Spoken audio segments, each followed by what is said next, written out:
তুমি যখন বলো আমাকে কেন নামাজ পড়তে হবে, আমার নামাজ আল্লাহর কেন এত দরকার, তোমার কোনো কিছুরই আল্লাহর প্রয়োজন নেই। এই নামাজ কোনোভাবেই তার উপকারে নয়। আল্লাহ এমনকি বলছেন যখন কোনো কিছুই থাকবে না, চলো কোরআন থেকে একটা উদাহরণ দেই। যখন এই মহাবিশ্বে কিছুই থাকবে না, চলো কয়েক সেকেন্ডের জন্য আল্লাহর গৌরব নিয়ে কথা বলি। সম্প্রতি বিশ্বকাপ চলার সময় আমি কাতারে ছিলাম। যেই টিম জয়লাভ করে, আর্জেন্টিনা জয়লাভ করে, তাদের জন্য এটা ছিল একটা দারুণ গৌরবময় মুহূর্ত। সবাই তাদেরকে নিয়ে আনন্দ উৎসবে মুখর। কল্পনা করো, খেলোয়াড়টাকে নিয়ে উৎসব চলছে, কিন্তু কোনো দর্শক নেই, কোনো ক্যামেরা নেই, কোনো স্টেডিয়াম নেই, কিচ্ছু নেই। একটা লোক একা একা একটি দ্বীপে বাস করে, সে ফুটবলটাতে লাথি দিয়ে একটা গোল করে ফেলল আর বলে উঠল, ইয়ে, আমি সেরা। কিন্তু কেউ তো সেখানে নেই। এমন ঘটনার কথা শুনলে মনে করবে লোকটি পাগল হয়ে গেছে, তাই না? গৌরব পেতে হলে গৌরব করার মতো একদল দর্শক থাকতে হবে। স্বীকৃতি পেতে হলে একদল মানুষ আশেপাশে থাকতে হবে যারা স্বীকৃতি দিবে। প্রশংসা পেতে হলে, কদর পেতে হলে নিজে নিজে তো আর প্রশংসা পেতে পারো না। এমন কেউ থাকতে হবে যে তোমার জন্য এই প্রশংসাটা করবে। কিন্তু আল্লাহ বলেন, কুল্লু মান আলাইহা ফান ওয়ায়াবকা ওয়াজহু রাব্বিকা যুল জালালি ওয়াল ইকরাম। তিনি বলেন সব কিছুই ধ্বংস হয়ে যাবে এই ধরাপৃষ্ঠের, তথাপি তোমার রবের চেহারা থেকে যাবে। আল্লাহই একমাত্র সত্তা, যিনি তখনও মহিয়ান এবং গরিয়ান। এমনকি যখন তার প্রশংসা এবং গৌরব বর্ণনা করার কেউ থাকবে না, অন্য যে কারো ক্ষেত্রে কাউকে না কাউকে এটা করে দিতে হয়। তাই আল্লাহর প্রয়োজন নেই আমার নামাজের। আমার হালাল মুরগি খাওয়া আল্লাহর প্রয়োজন নেই।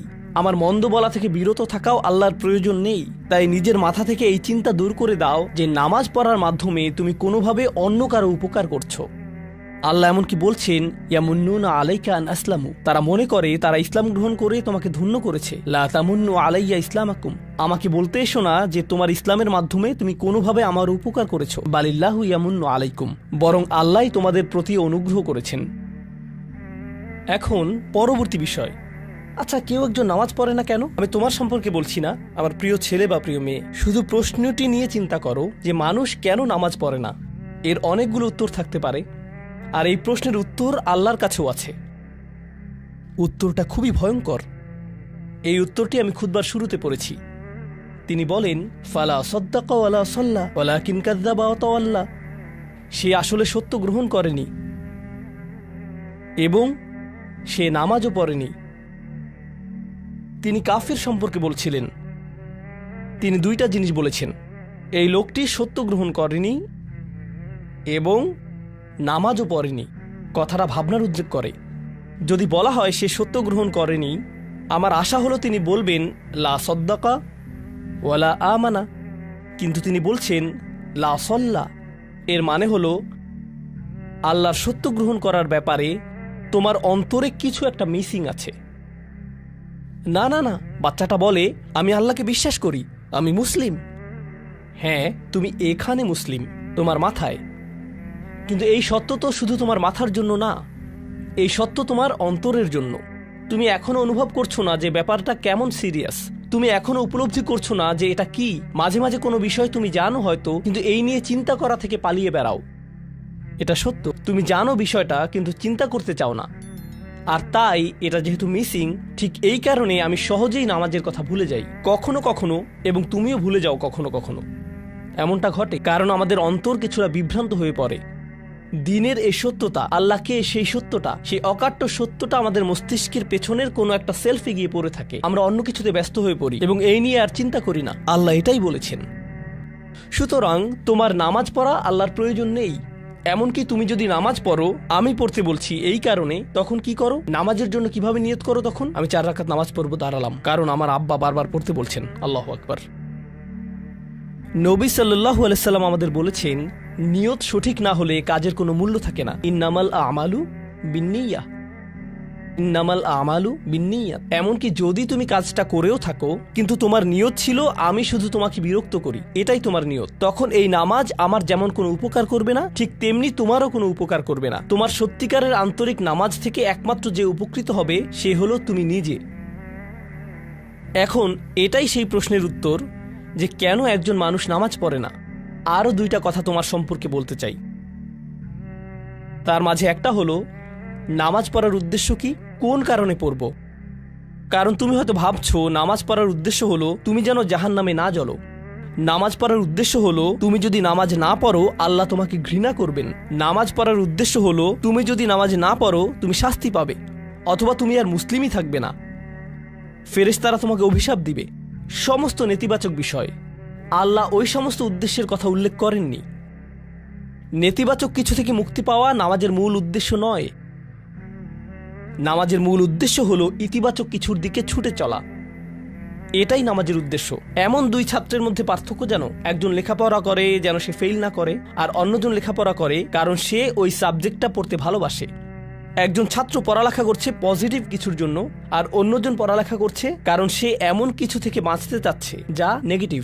একজন কর্মচারী তার চাকরিটাকে দারুণ ভালোবাসে, আর অন্য একজন কর্মচারী শুধু চায় সে যেন চাকরিটা না হারায়। তারা একই চাকরি করছে, একেবারে অভিন্ন চাকরি, কিন্তু একজন চাকরিটা করতে পেরে কি যে খুশি, কত যে আনন্দ তার, আর অন্যজন খুবই হতাশ, সবসময় মনমরা ভাব। কেন? কারণ তাদের একজন এটা করছে ক্ষতিকর কিছু থেকে মুক্তি পাওয়ার জন্য, আর অপরজন এটা করছে উপকারী কিছুর দিকে ছুটে চলার জন্য। আল্লাহ কোরআনে যখন আমাকে নামাজ সম্পর্কে বলেছেন যে কেন আমাদের নামাজ পড়া দরকার, তিনি মুসা আলাইহিস সালামকে এই উত্তরটা বলে দিয়েছেন। যখন তিনি তার সাথে সাক্ষাৎ করেছিলেন তিনি বলেছেন, আকিমিস সলাতা লিযিকরি, আর আমাকে স্মরণ করার উদ্দেশ্যে নামাজ কায়েম করো। তোমার নামাজ ঠিক রাখো যেন তুমি তোমার রবকে স্মরণ করতে পারো। আমি তোমাকে ইতিমধ্যে বলেছি যে তোমার আমার সম্পর্কটা খুবই সীমিত, কিন্তু তোমার সাথে আল্লাহর সম্পর্কটা অনেক আগে থেকে শুরু হয়েছিল, আর তার সাথে তোমার এই সম্পর্কটা অনন্তকাল ধরে বলবৎ থাকবে।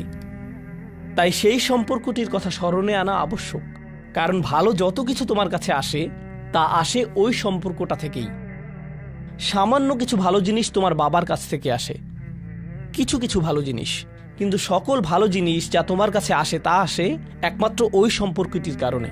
যদি তুমি চাও সকল উপকারী জিনিস তোমার জীবনে অবস্থান করুক, তখন তোমাকে অবশ্যই তার কথা স্মরণ করতে হবে যার নিকট থেকে সকল কল্যাণের আগমন ঘটে, যার নিকট থেকে সকল নেয়ামতের আগমন ঘটে, সকল রিজিকের আগমন ঘটে, সকল হেদায়েতের আগমন ঘটে। আর তাই আল্লাহ বলছেন সর্বোত্তম যে উপায়ে তুমি এটা করবে তা হলো নামাজের মাধ্যমে তুমি আমাকে স্মরণ করবে। এজন্যই তোমার নামাজ পড়া দরকার। আচ্ছা, পরিশেষে এজন্যই তোমার এটা করা উচিত, কিন্তু তুমি এটা করছো বলেই সঠিক নিয়ত সহকারে আল্লাহ বলছেন কেবল এখানেই শেষ নয়, এর কিছু উপকারিতাও আছে। কিছু ভালো জিনিস তোমার পথে আসবে যখন তুমি সত্যি সত্যি আল্লাহকে স্মরণ করবে। যখন তুমি আল্লাহকে স্মরণ করবে যেভাবে তিনি চান সেভাবে, আর যে উপায়ে তিনি চান তা হলো এই নামাজগুলোর মাধ্যমে।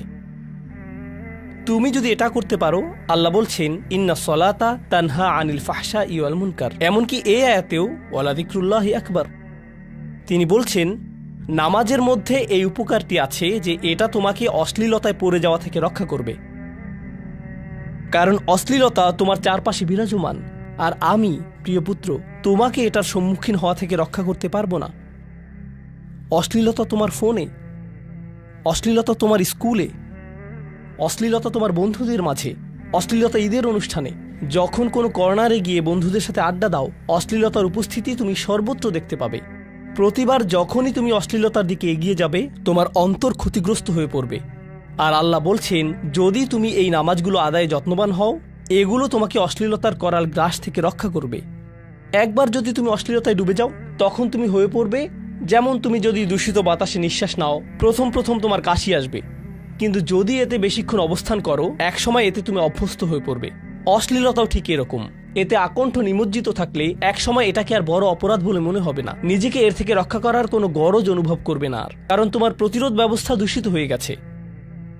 এরপর তুমি এমনকি আরো বিষাক্ত আচরণের জন্য প্রস্তুত হয়ে যাবে, এমনকি আরো জঘন্য বিষয় ওয়াল মুনকার, এমনকি আরো ঘৃণ্য কাজও তোমার দ্বারা সম্পন্ন হয়ে যেতে পারে। অধপতনের অতল গহ্বরে হারিয়ে যাওয়া থেকে এই নামাজগুলো তোমাকে রক্ষা করবে। এই জন্যই তোমার নামাজ পড়া দরকার, এই সমস্ত কারণেই তোমার নামাজ পড়া প্রয়োজন। আমি বলেছি এই জন্য না, এই সমগ্র ভ্রমণের শেষে সিদ্ধান্তটা সম্পূর্ণরূপে তোমার। কারণ আল্লাহ হয়তো আগামীকালই আমাকে নিয়ে যেতে পারেন, আল্লাহ হয়তো আমাকে 1 বছরের মধ্যেই নিয়ে যেতে পারেন। তোমার এবং আমার মাঝে যে এই সম্পর্কটা বর্তমানে আছে, এমনকি যদি আমরা 100 বছরও বাঁচি, আমরা এর চেয়ে বেশি বাঁচতে পারবো না। একটা সময় আছে যখন এর সমাপ্তি ঘটবে, কিন্তু ওই সম্পর্কটি, তুমি যদি সত্যিই ওই সম্পর্কটি সম্মান করতে চাও, নামাজ পড়ো। তোমার প্রতি এটাই আমার উপদেশ। এখন আমি পিতামাতার উদ্দেশ্যে কথা বলবো। এটা হবে ছোট্ট একটা রিমাইন্ডার আমার জন্য এবং আমাদের সবার জন্য, আমাদের পিতামাতাদের জন্য। সন্তানাদি আল্লাহ প্রদত্ত একটা নিয়ামত। তাদেরকে এজন্য দেওয়া হয়নি যেন আমরা তাদের নিয়ন্ত্রণ করতে পারি। যত বেশি আমরা তাদেরকে নিয়ন্ত্রণ করতে চাইব, তত বেশি হতাশ হব সকল অবস্থাতেই। আমি দেখেছি এমনটা, বিশেষ করে যে পরিবারগুলো তাদের সন্তানদের দিনের সুরক্ষা করতে চায়, তারা যত বেশি সন্তানদের উপর জোর করে দিন চাপিয়ে দিতে চায়, তত বেশি ওই ছেলেমেয়েগুলো অদ্ভুত সব উপায়ে বিদ্রোহ প্রকাশ করে।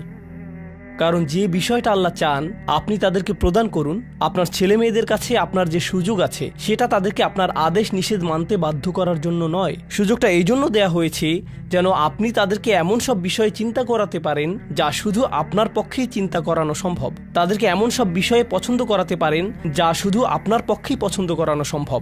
আপনার বাচ্চাটা বাস্কেটবল পছন্দ করে কারণ সে আপনাকে বাস্কেটবল খেলতে দেখেছে। সে প্লে স্টেশন পছন্দ করে কারণ সে তার বাবাকে প্লে স্টেশনে খেলতে দেখেছে। এভাবে আপনি বাচ্চাটার অন্তরে কোনো কিছুর জন্য ভালোবাসা তৈরি করে দিতে পারেন, কারণ আপনি যেরকম, আপনার পক্ষে এটা করা সম্ভব। আর যখন বাচ্চাদেরকে বলতে থাকেন তোমার হোমওয়ার্ক করো, তোমার হোমওয়ার্ক করো, আপনার সন্তানের বয়স যখন 40 হবে সে তখন বলবে না আমি হোমওয়ার্ক ভালোবাসি, কিন্তু 40 বছর বয়সেও সে বলবে আমি বাস্কেটবল ভালোবাসি, আমার বাবা সবসময় বাস্কেটবল খেলতেন। আপনি যা ভালোবাসেন তা ট্রান্সফার হয়ে তার কাছে চলে যায়, আর যা করতে বলেন তা প্রত্যাখ্যাত হয়ে যায়। এমনটি আপনার ক্ষেত্রেও ঘটেছিল।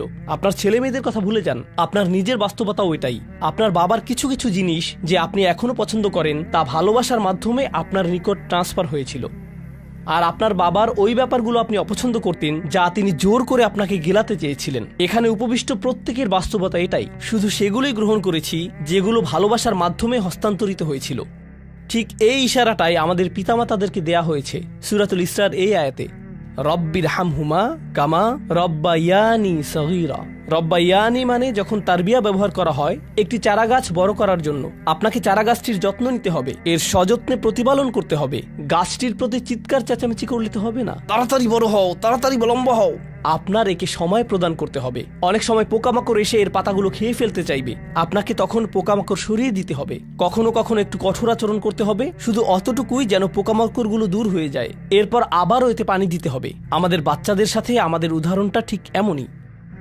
ঠিক এ কারণেই আমরা আমাদের মাতা পিতার জন্য এই দোয়াটা করি। আমি দোয়া করছি আল্লাহ যেন আমাদের সন্তানদেরকে হেদায়েত দান করেন, যা শুধু তার পক্ষেই দেয়া সম্ভব। দোয়া করছি আল্লাহ তাদের অন্তরে ইস্তিকামা প্রদান করুন, যেন তারা তাদের জীবনের সঠিক সিদ্ধান্ত নিতে পারে। আরও দোয়া করছি আল্লাহ তাদেরকে ইব্রাহিম আলাইহিস সালামের দোয়ার মতো করুন, যা তিনি আমাদের সবার জন্য করেছিলেন, রব্বি জাআলনি মুকিমাস সলাতি ওয়া মিন যুররিয়াতি। হে আমার রব, আমাকে সালাত কায়েমকারী বানান এবং আমার বংশধরদের মধ্য থেকেও। আল্লাহ তাআলা এখানে উপস্থিত পিতামাতাদেরকে, আমাকে সহ সবাইকে এমন দৃষ্টান্তে পরিণত করুন যে আল্লাহকে ভালোবাসে এবং যে নামাজকে ভালোবাসে, যেন আমাদের ছেলেমেয়েরা নামাজের প্রেমে পড়ে যায় আমরা যেভাবে নামাজকে ভালোবাসি তা দেখে। বারাকাল্লাহু লি ওয়া লাকুম ফিল কুরআনিল হাকিম ওয়া নাফা'নি ওয়া ইয়্যাকুম বিল আয়াতি ওয়াজ যিকরিল হাকিম।